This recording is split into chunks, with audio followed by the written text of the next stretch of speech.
Well, welcome everyone. Darren Saul here, your host of Playing with Perspective, the suspended animation podcast. I hope everybody's doing fantastically well after the weekend.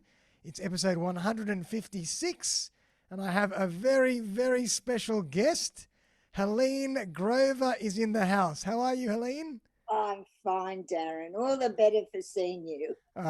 Too kind, too kind. But thank you so much. Today we're going to be chatting about Helene's new book, amongst other things. The name of her book is called Sometimes the Music, and it's basically a life story of her and her ex-partner, Serge. But Late partner, actually. late partner, exactly. But before we jump in, I'm going to give everybody a little bit of an intro into who Helene is. Some people plan their life. Helene fell into her action-packed one. At 16, Helene Grover wrote a #1 hit, Barefoot Boy. She's one of the pioneers of Australian rock and roll music, with over 40 years in the entertainment industry as a songwriter, actor and theatrical agent. In the 80s, she met Enfant Terrible of jazz, Serge Ermoll, resulting in a 26-year relationship where she managed his career, produced several albums, booked many performances, including the Sydney support band for the Dizzy Gillespie tour. Serge grappled with a lifetime of addictions, ultimately developing her innovative concept of laughter therapy in Australia. Helene conducted seminars and conferences through Australia and Southeast Asia. She wrote her first book, Laugh Aerobics, also published in Japanese. She's appeared in television programs, radio interviews, and print media.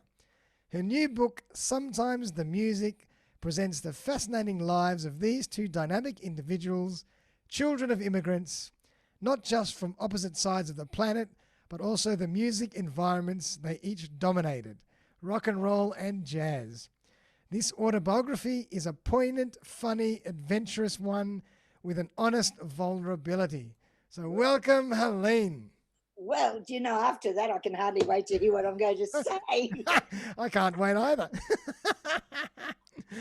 So, my God, where did you have time for all this? My God, you've done a lot.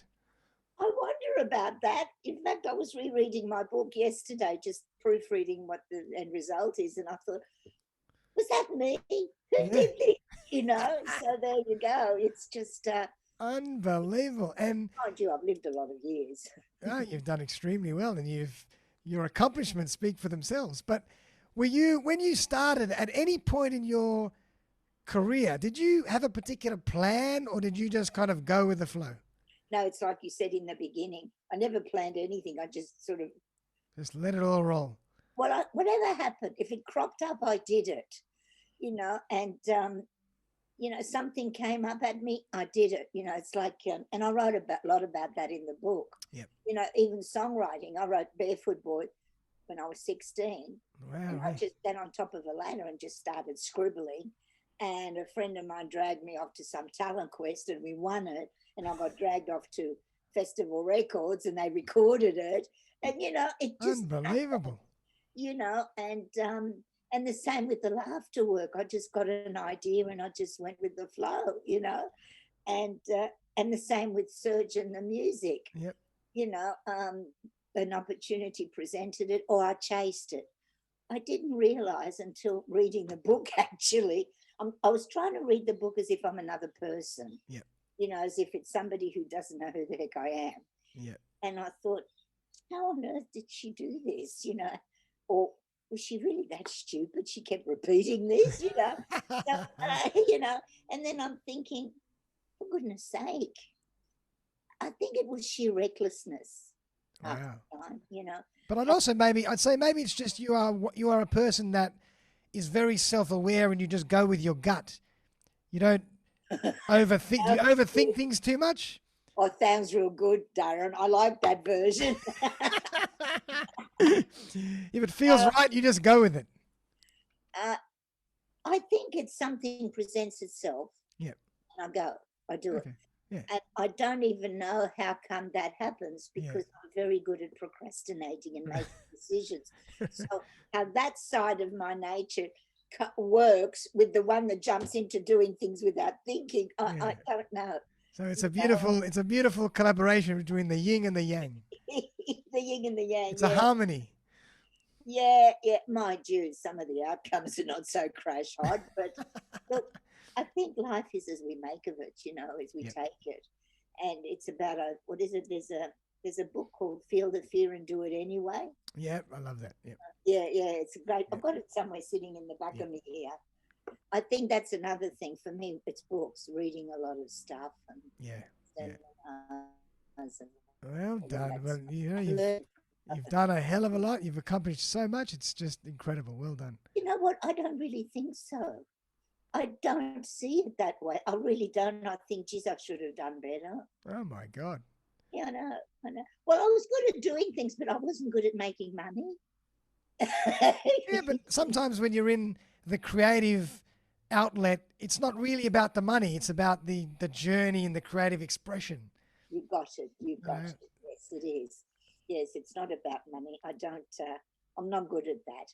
My mother used to do things like that. She'd hold her fingers out and go, see, you and money, you go like that.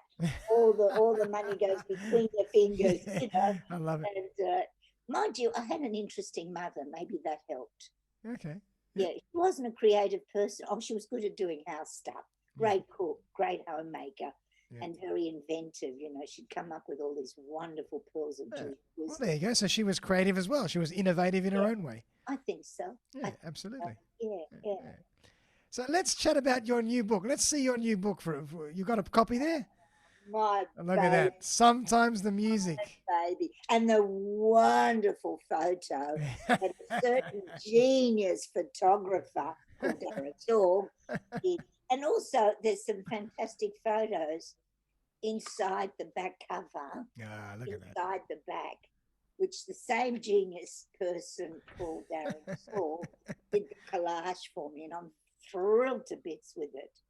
And some with my mum. Well done. It's I just finished reading it again. I don't know why, but I did. Oh wow. I quite enjoyed it actually. I'm looking forward to reading it myself. It's a weird feeling though.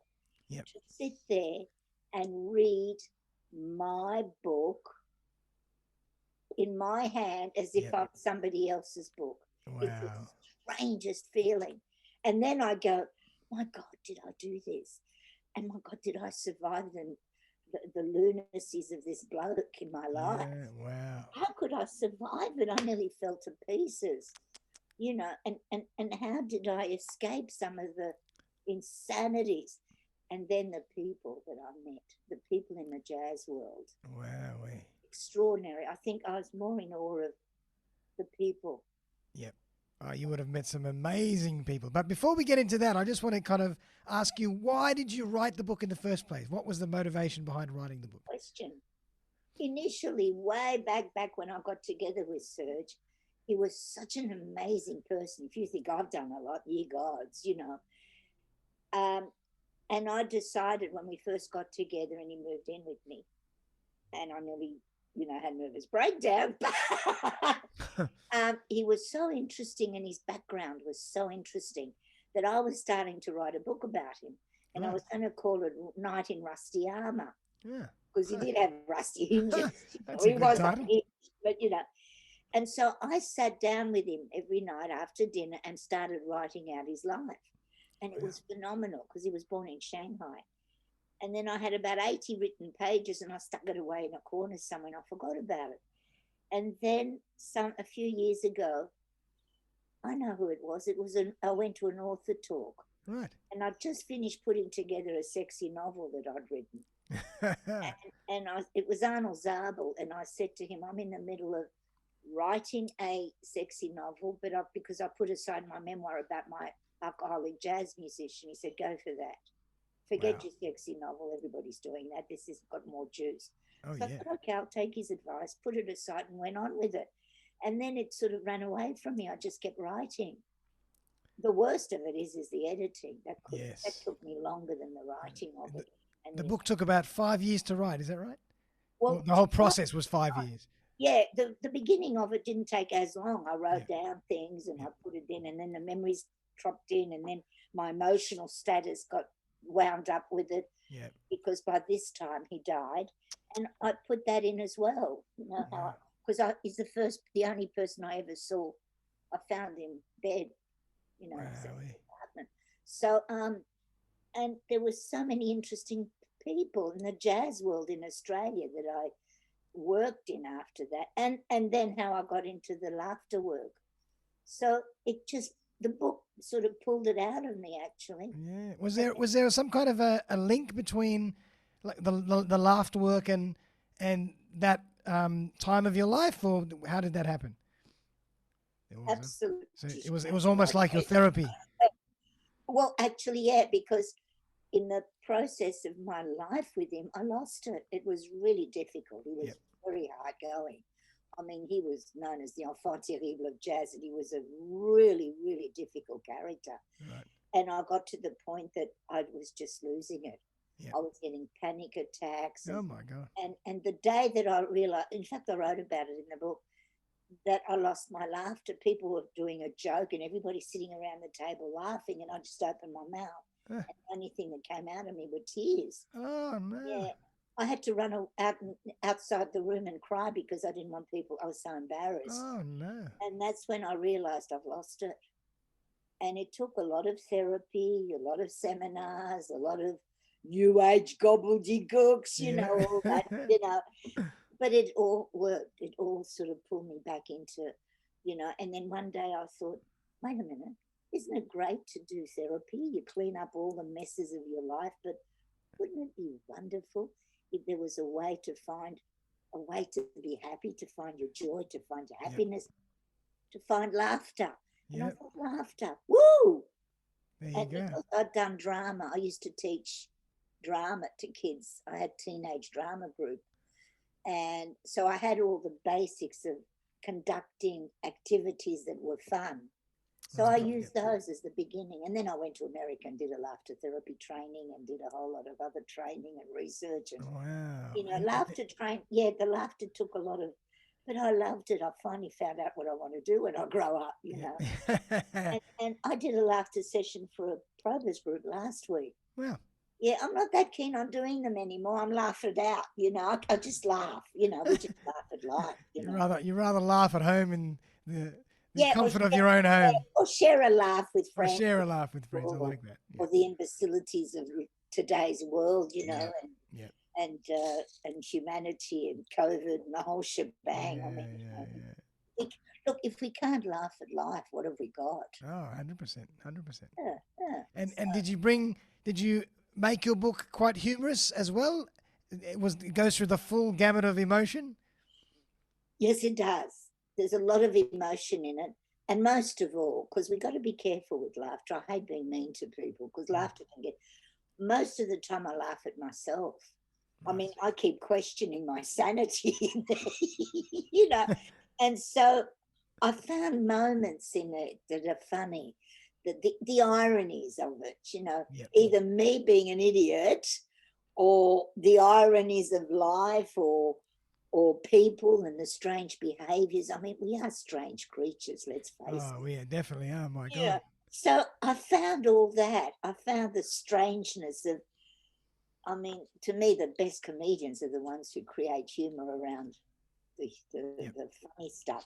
My favorite comedian, my super favorite comedian is Michael McIntyre. Yeah, he's fantastic. He really is fantastic. Oh, I'm in awe of him. I just love him. He's very good. In fact, sometimes when I need to have a good laugh or lighten up, I just replay one of his podcasts or, you know, or his videos.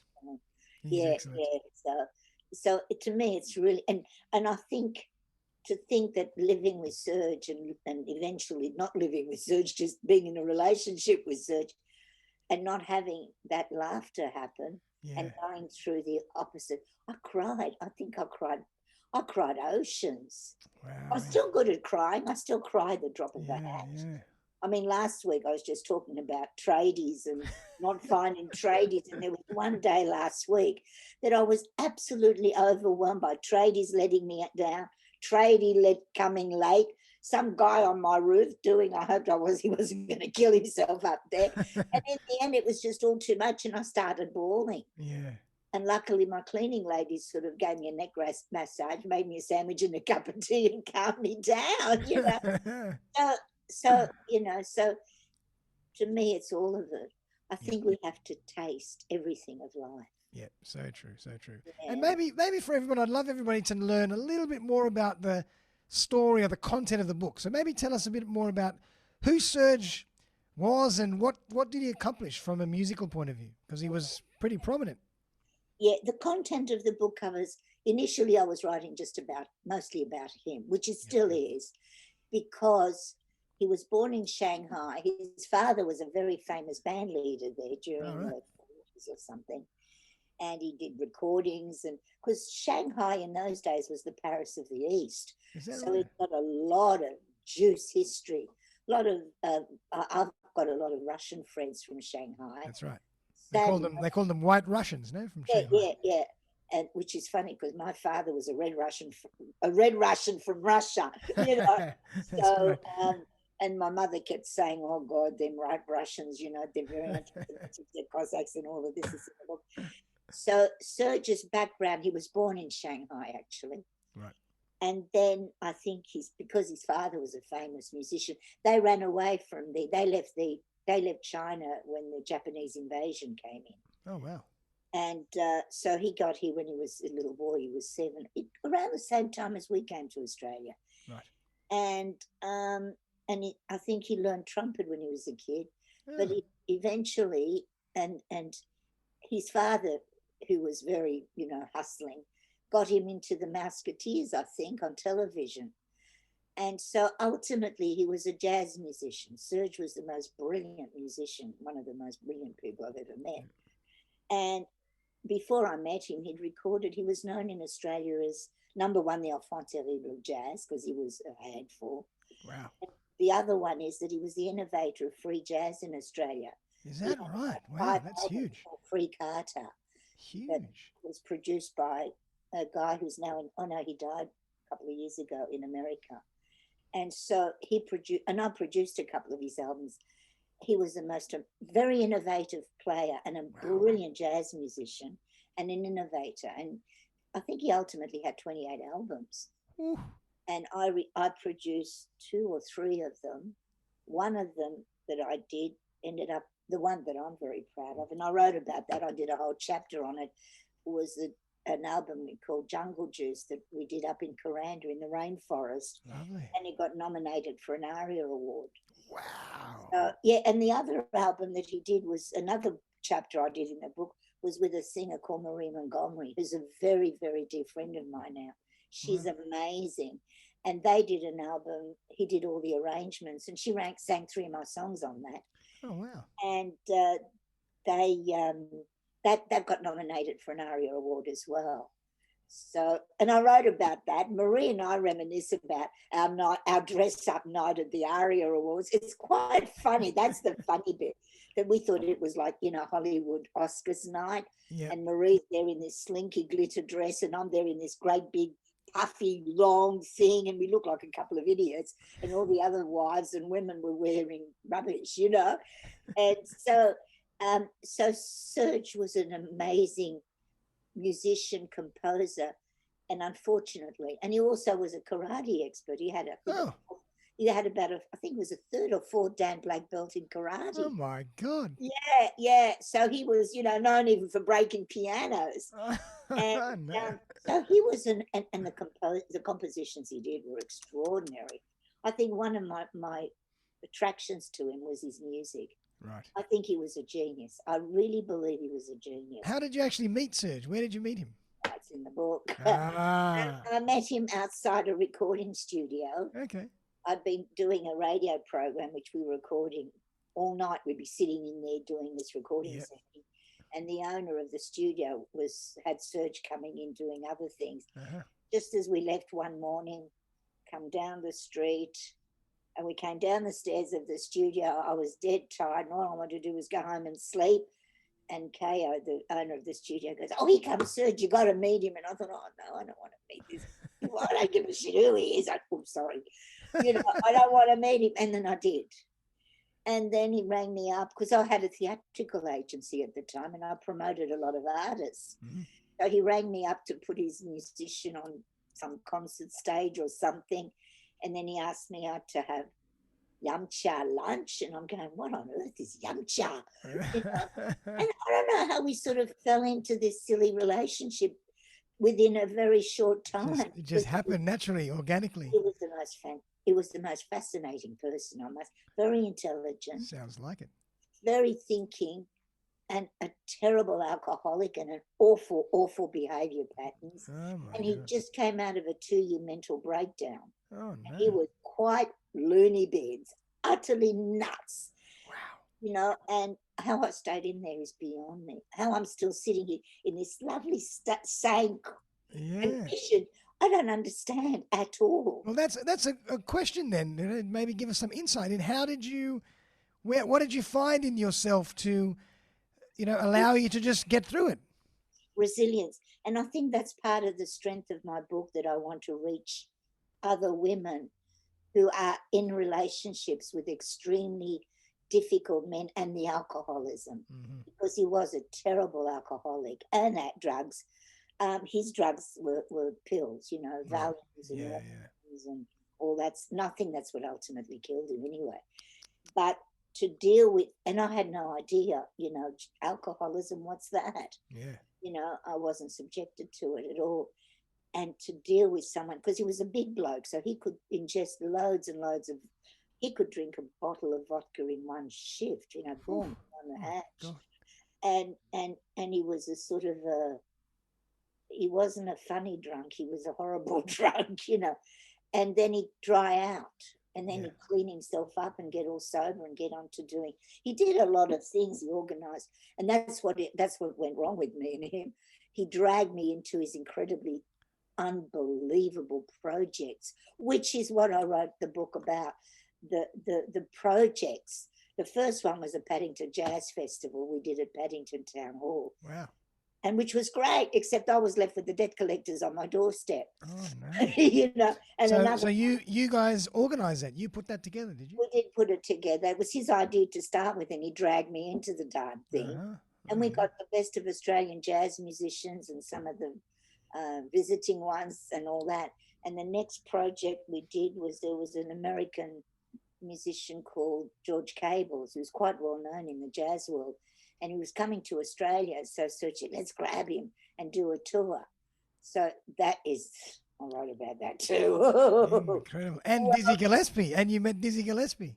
Well, Dizzy, I did it. I actually organised it. When I found out that Dizzy was coming to Australia to do a concert tour, I thought, well, if you don't try something, it doesn't happen, does it? No. So I got on the phone. I rang up the Musicians Union and I was saying, I believe that you got to have an Australian band. At that time, the rule was that for every overseas musicians or entertainers, we had to have an Australian content. So I said, well, I can give you the Australian content as a support band.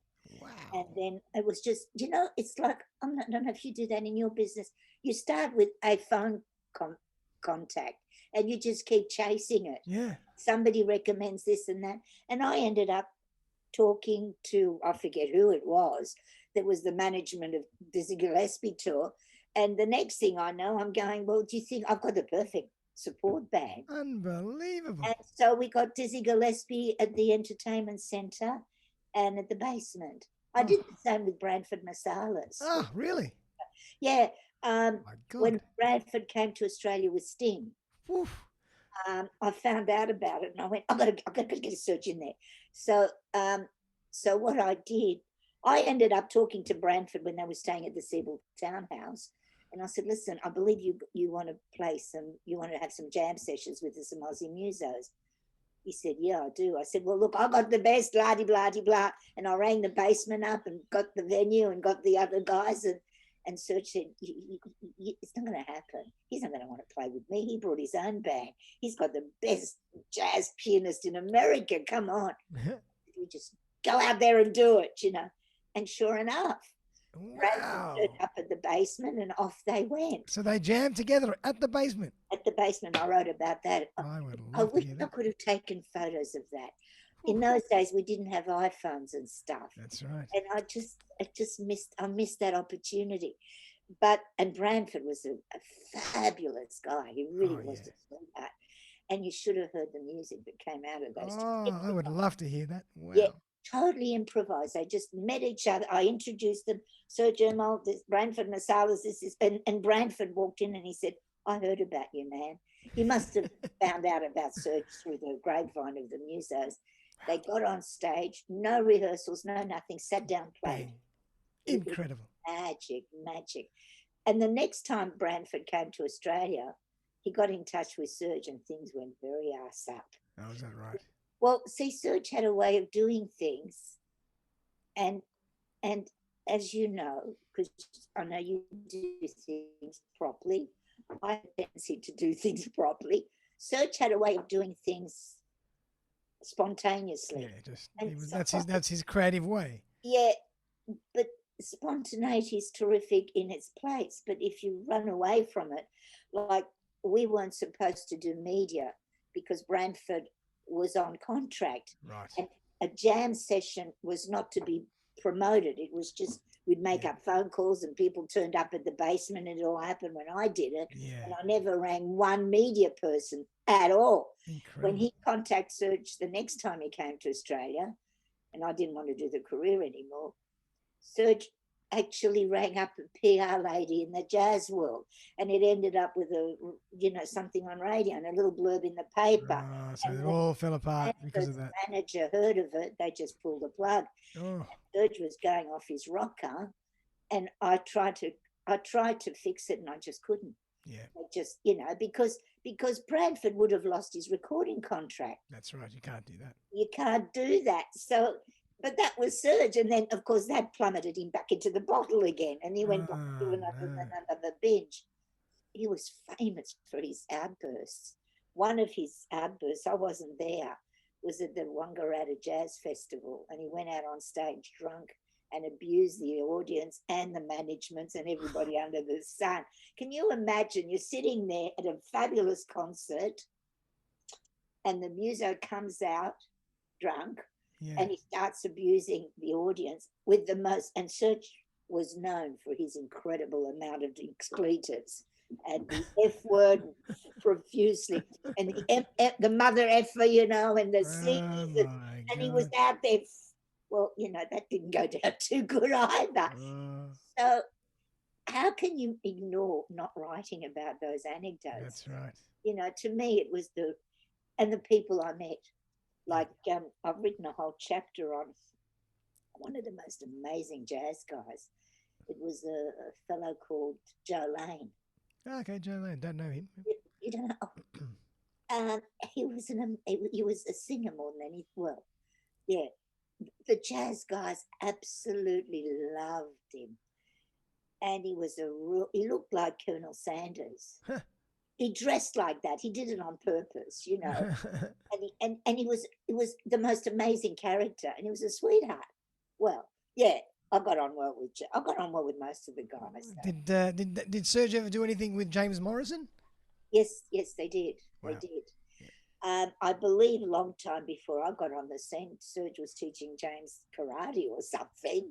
Oh my God. And then when they did Marie Montgomery's album, Woman of Mystery, Serge got James on the album, which makes me feel great because she's got 3 of my songs on there. Wow. Barefoot Boy on there, which was my hit song.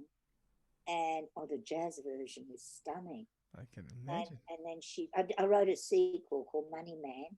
Yep. And so James Morrison's on that album, and he's a sweet guy. He's no nonsense, very straight, really Mr. Straight guy. Yeah. Apparently he loves hamburgers. Oh, really? I've seen him live once. It was the most incredible concert.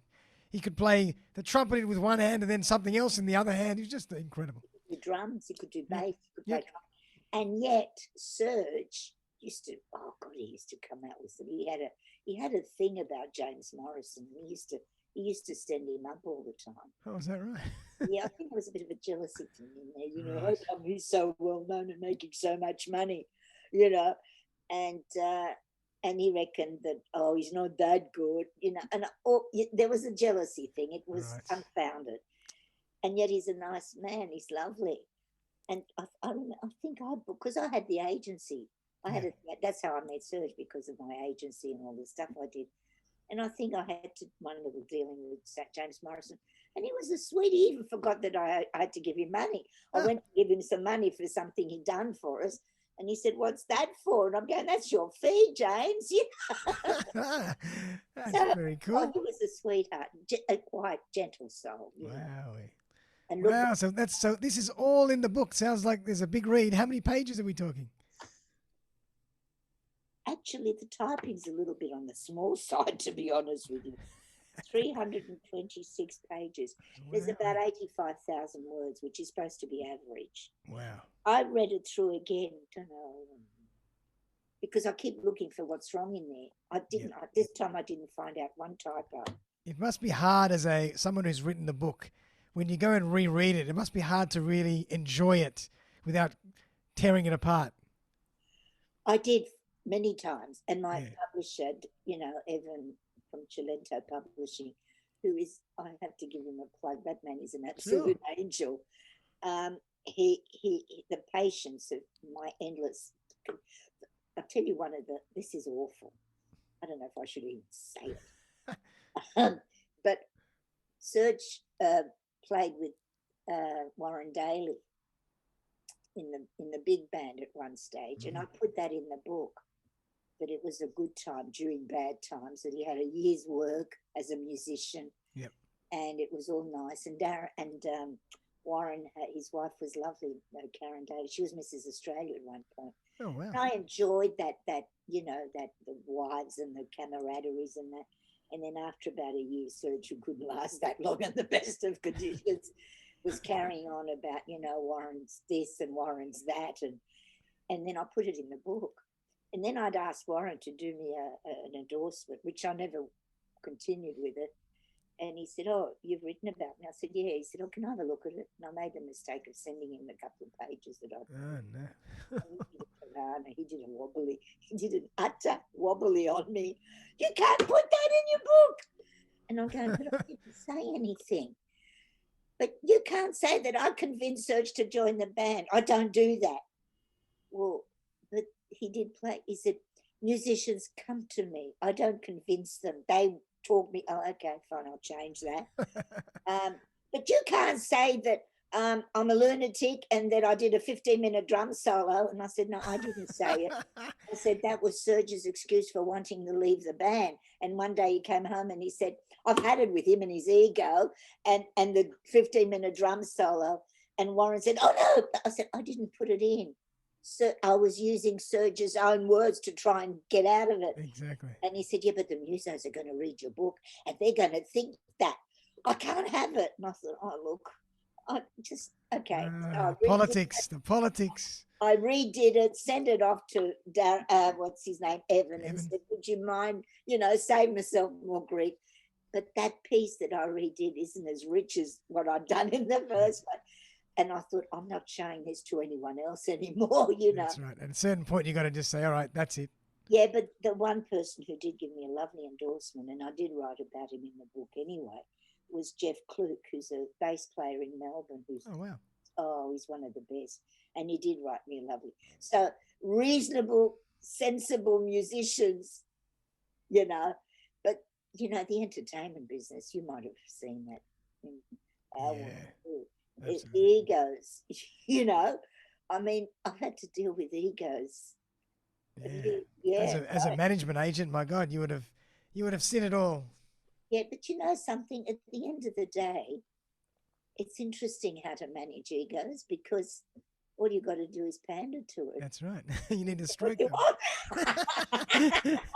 Egos need to be stroked. What skin is it of my nose if I say to someone, "You're brilliant"? Yeah. I wouldn't say it if they weren't anyway. I wouldn't. Yeah, that's right.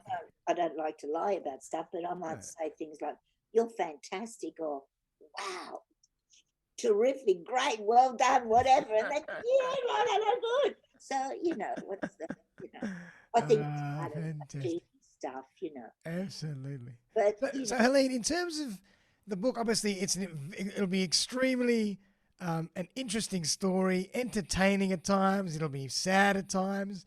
Are there any messages you think it'll give to people who read the book? Anything that you really wanted to share? I do a lot of messages about there. There is a lot. There's a lot, and I've actually, the other part of it is it's heavy going. Yeah. Is that I wrote about what I went through, the hard stuff, it's very the pain, the crying, and the behaviours that I engaged in with Serge. You know, Yeah. I mean, when I look back on that woman, I think, she nuts or what? Oh, wow. And I think, did I really dare write this about me? But you can't write that about anyone else. In a way, I had to be either me or someone else. Yeah. So for me, if I expose what I did or what I went through, well, I'm not going to sue me, am I? Yeah. You know. That's right. But I had to put that in because otherwise it's wishy-washy. That's my advice to other people when you write a book. If you're going to write a memoir, be honest about stuff. Yeah. I didn't want to paint myself as, aren't I goody two-shoes, Yeah. I did some shitty things. My behaviour in this whole relation, that's, but then I find them more interesting.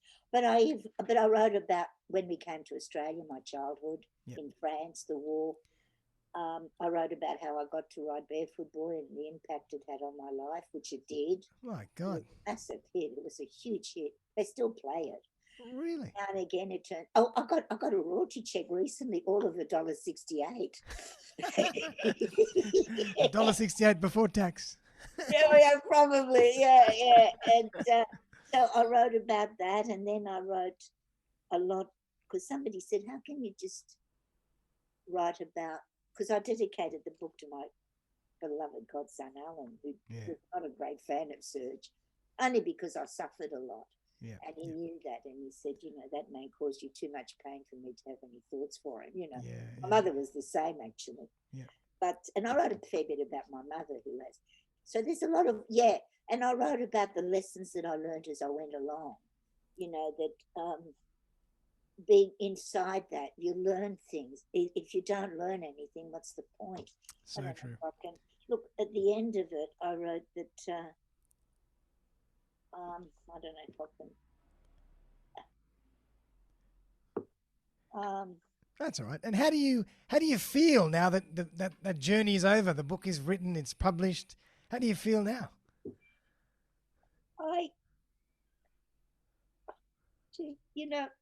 Funny you should ask me that. I'm a bit overwhelmed by it, actually. Yep. It's not the first book, but it's the one that I put so much guts into it. Because my first book was Laugh Aerobics, about my laughter work. And it was published by HarperCollins. And I didn't like what they did with it, so I never had that emotional input. But to hold that thing in my hand, Yeah, it's almost, it's holding your whole history in your hand. It's quite amazing when you think about it. Yeah, and the hardest part of doing it was the damned editing. Yeah. I swear. First of all, I did a whole bunch of edits myself. Then I gave it to someone for an assessment, and it cost a fair bit. Mm-hmm. And then I did everything she told me to do. I followed instructions because she was really, really good. And then after that, I'd send it off to another editor to go over. I have problems with punctuation marks and long sentences and all of that. And then after that came back, I did some more. And then I had a final proofread, and that brought up more bits that weren't right. And then I went through it a few more times, and I found, hang on, what's that? Oh, and then a friend of mine got into it, and she actually edited and sent me, and I did it all. And then afterwards I realised that, hang on, English isn't a first language, and there were things that needed undoing. And after laboriously going through the whole book chapter by chapter, I had to redo that. And then finally I had to find, this has got to be my own voice. This is a thing with authors. You've got to be able to write your own stuff. You don't write someone else's voice. And so I learned a lot about writing in this book. Yeah, and you've been writing many books. Isn't that amazing? Well, I'm edited. I mean, the other book I've been working on was after 50 Shades of Grey, I thought, oh, I can write a funny, sexy novel, but I'll make it funny. Yeah. So I sat down and wrote a book called In Bed with Millie. Right. And that, oh God, the editing on that. And then I've just come back to it a while ago and I thought, I've got a lot of work to do here. There's a lot of slashing. But at the moment, what I'm doing is I'm coming to the end of it, is I've put together another little book on laughter. Oh, lovely. That's nice. Well, I thought we'd get it out in February because of COVID. Yeah. And again, you see, I threw it together, sent it off to Evan, the publishing place. He got his editor lady to have a go at it. She sent it back to me, and I thought, that's the end of it. And I've just finished editing that again, and because there are paragraphs there that looks like, in fact, the memoir, sometimes the music, after I'd put the first, what we call the first draft together, which I didn't know it was a first draft, it was just a bunch of stuff. And I hadn't touched it for a few years. And then I thought, no, I'm getting on with it. I opened it up, started reading it, and I thought, who wrote this shit? Who wrote that, and what is it? That was my first comment. I tell people that. I say, the first thing I said was, who wrote this shit? It was really horrible. It was so bad, I can't tell you. Wow. The writing was atrocious. So it's been through Cinderella. You can call it Cinderella because, no, the ugly duckling, that's what it was. It was the ugly duckling, and then it grew up into a lovely swan. I hope it's swan-like. I hope. Absolutely. I can only get feedback. I'll only hear it from people when they say, it should be on Amazon any minute. Awesome. Are you going to do an audiobook version or just the printed book? I'd love an audio version. I think we can talk about that. Yeah, we should. I'd love an audio version because I recorded bits in the process and played them back to me just to see the mistakes. Yep. I thought, gee, that would transfer to... Actually, it would make a great movie. Yeah. And you know what? I just thought you could have an audio version and have a little bit of the music in it, if that's allowed. I don't know what's allowed these days, but that might be a good thing to do. I could put my own songs in it. Oh, you can put your own songs? That's what I've got. And Marie could okay her stuff as well, those 3 songs. And, in fact, she's in the middle of remastering one of her recordings, so we might be doing a project. Marie actually... she did the opening of the Beijing Olympics. Oh, really? Yeah, she's a fabulous singer and a lovely, lovely person. Unbelievable. So... Well, Helene, that is sensational. But if the people want it, you mentioned it's out on Amazon. Is there any... how else can people find the book? Is there any other channel? Well, it's not there. I keep looking at it every day because my publisher guy said he put it up on Amazon about 2 weeks ago. But he said it takes a while for them to upload it or whatever they do. And then how else are we going to do it? Do you have your website? Will it be on your website? I suppose I'll have to work through that one. And then, so people can do print on demand. And then I will be organising a book launch. Good. Which, I haven't organised yet. I'm hoping to get some jazz people playing there. That'd be great. Yeah. So we're working on that. It's just that I'm slow. I get tired, Yeah. So, and I think COVID's sort of slowed everybody down, hasn't it? Yeah, probably. So, but now that we can do open venues, definitely the numbers are increasing, and there's much more you can do now.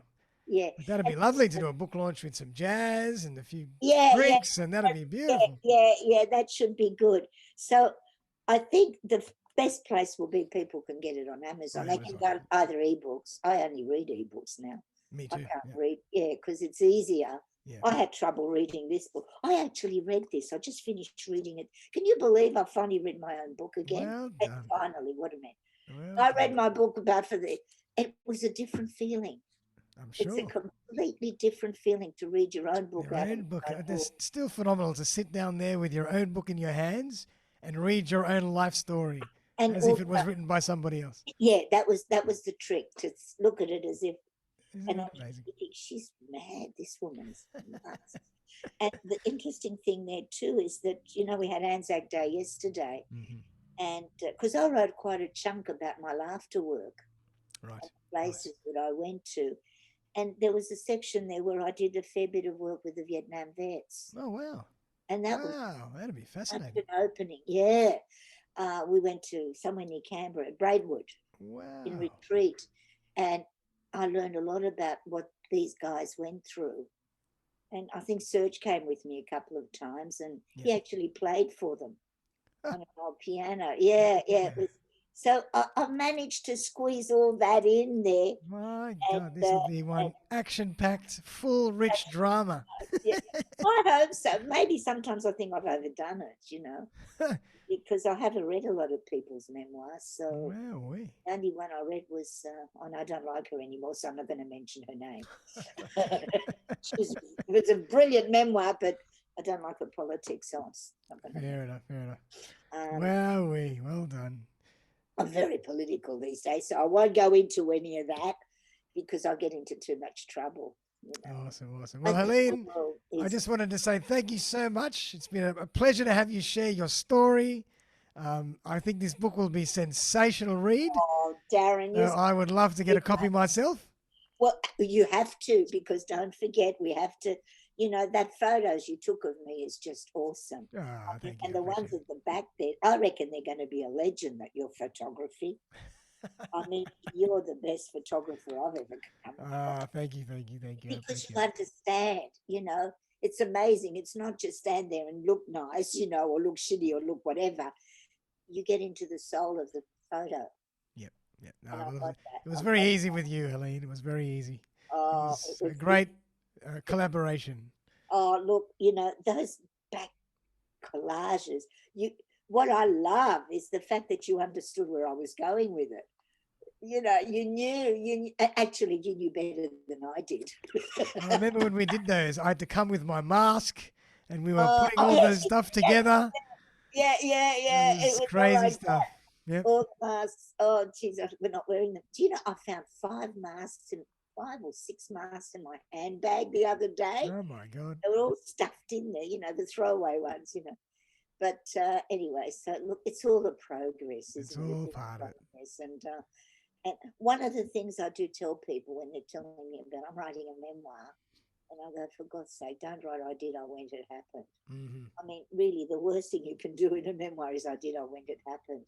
Yep. It's about telling a story. I think what I try to do is make it a novel, like a story. Yep. It's real, it's true. I actually changed a couple of names. Okay.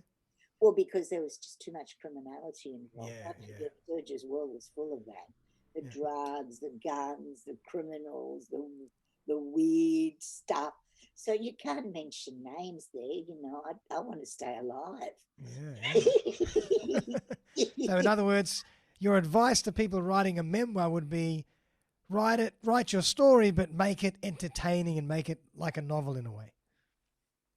Yeah, but then again, yeah, look, memoirs are great to leave for families, Mm-hmm. but not that. And I meet people who I'd love to write their stories. Not Mm-hmm. that they've achieved like fame or anything. Like my cleaning lady, she's Scottish, and I'd love to write a book about her. She's amazing. Like she was a casino croupier. She had a drug thing, and she sort of went out with sheiks and what have you. And I think, oh God, I'd love to write about her. Or my friend Carol that I mentioned in the book. I mean, she was a belly dancing solicitor, and she was married 5 times, and Wow, although she's gone, she's quite balmy actually. But the thing is that the life that it was just colourful. yeah. And so, but some people, they just grew up, they got married, they had a family, they've got a nice home, they live, they play whatever they go to. What can you make of that? But I suppose that's where a good writer really tries to extract something out of that. Not a whole novel, not a whole series. I mean, I've seen pieces of things like that. Yeah, write a book, write a fiction. Yeah. And then, people want to, and then you put in some parts of your own life.